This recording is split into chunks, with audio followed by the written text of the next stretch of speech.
Man, let me tell you about the wildest night I've ever had as a dad, the kind of night that starts with a ping on your phone and ends with police lights flashing in your backyard, all because of a stupid smart lock on my pool gate. I'm just a regular guy, a retired engineer named Mike living in this quiet little suburb called Willow Grove, trying to keep my family safe, and somehow, I ended up in a showdown with the HOA queen and her spoiled kid. It's the kind of story that makes you laugh, shake your head, and maybe rethink who your neighbors really are. It all kicked off around 2 a.m., pitch black outside, when my phone buzzed with a motion alert from the security camera by my pool gate. I'm not the paranoid type, but I've got a teenage son, Ethan, and a pool in the backyard. So yeah, I installed a smart lock and a couple of cameras, nothing crazy, just enough to keep things secure. I roll out of bed, grab my tablet, and see two guys in these cheap-looking black vests, like they're playing wannabe cops, messing with my gate.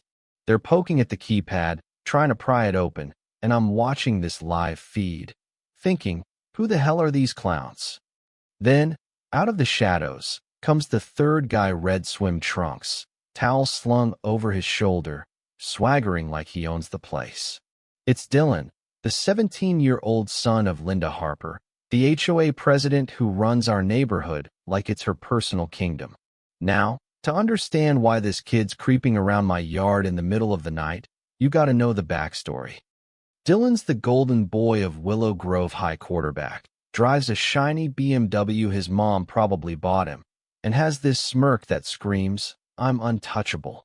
His mom, Linda, is the kind of woman who'd fine you for planting daisies instead of roses because it lowers property values. She's got this obsession with control, always strutting around in her pristine yoga gear, flashing a smile that's all teeth and no heart. Dylan's decided our community pool is his private party spot, a place to flex his status with his buddies, but the easiest way to get there is through my backyard.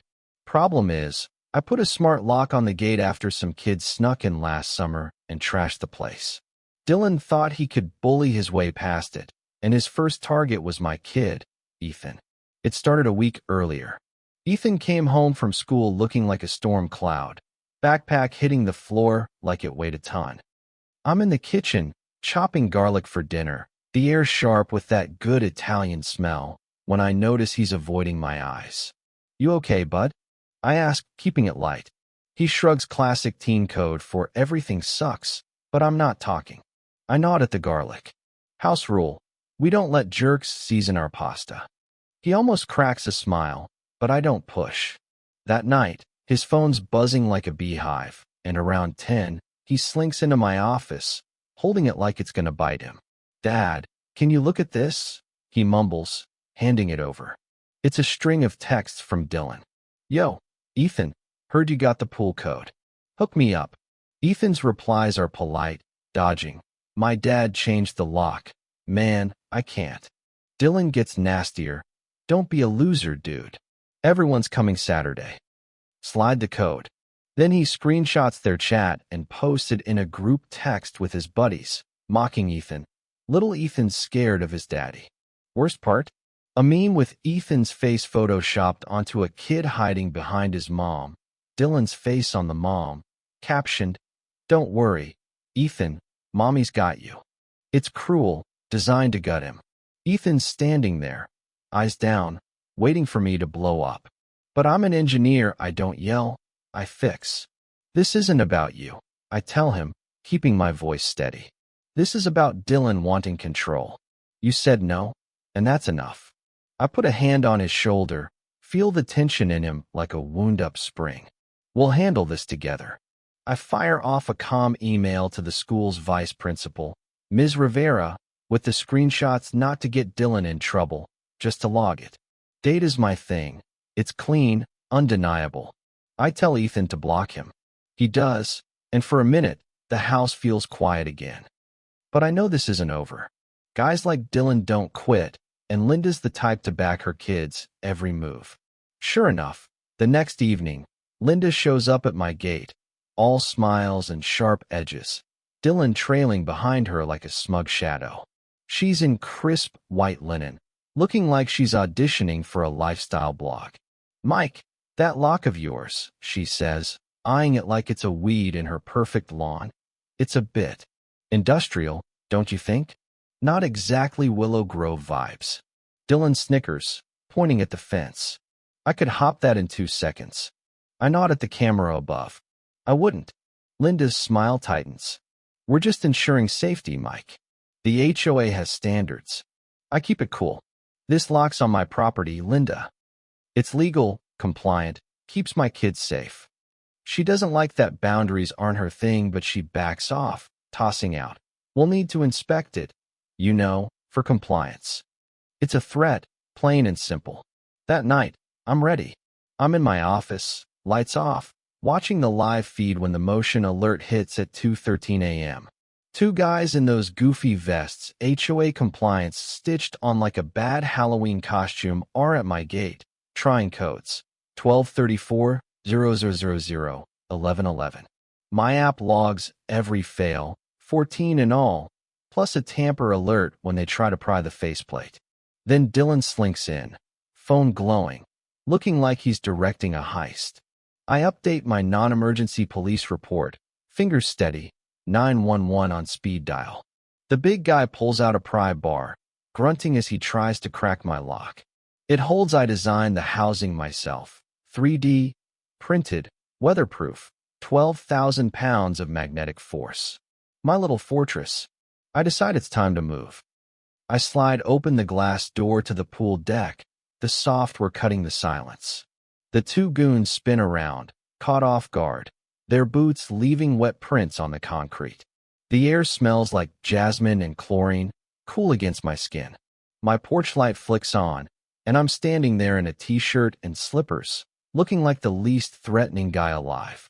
"Can I help you, fellas?" I ask, calm as a Sunday morning. The big one steps forward, chest puffed. "HOA safety inspection. Your gate's a hazard." I raise an eyebrow. "At 2:30 a.m.? My app says you've been prying at it for 15 minutes.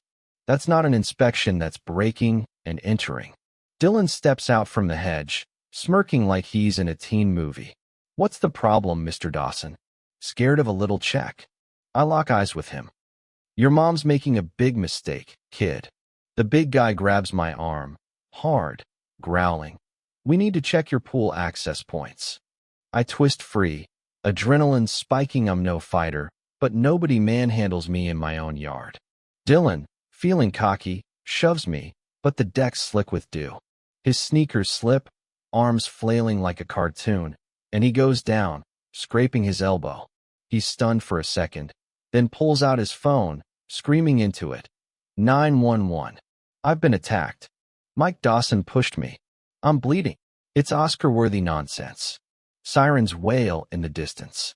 Linda shows up, practically materializing out of nowhere, fussing over Dylan like he's been shot. Neighbors start gathering. Old Mr. Jenkins in his bathrobe, Sarah from down the street, looking skeptical.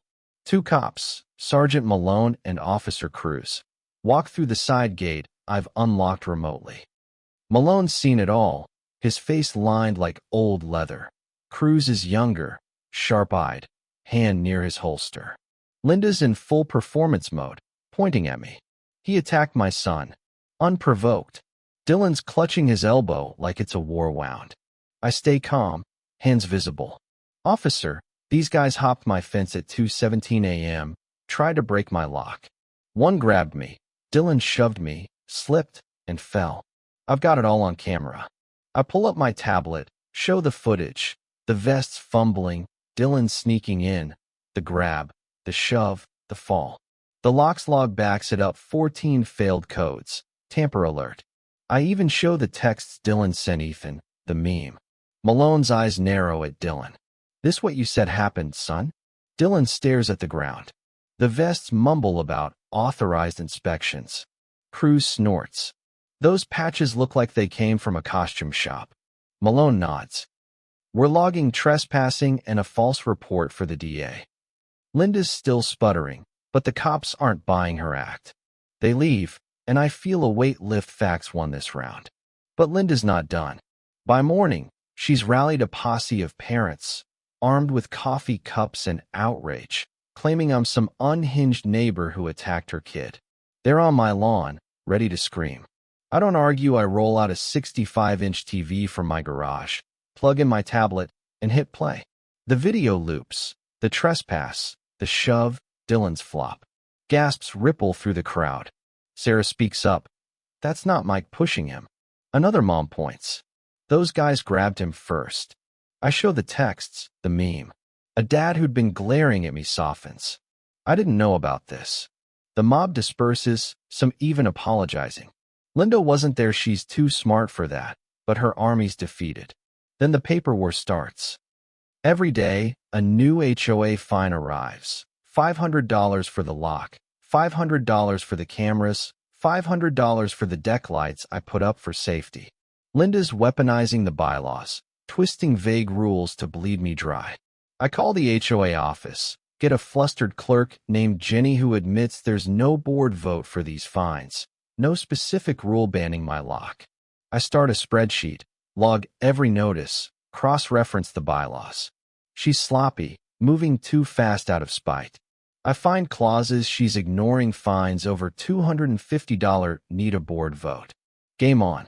Linda sends a community email claiming the vests were third-party security contractors hired for a safety audit.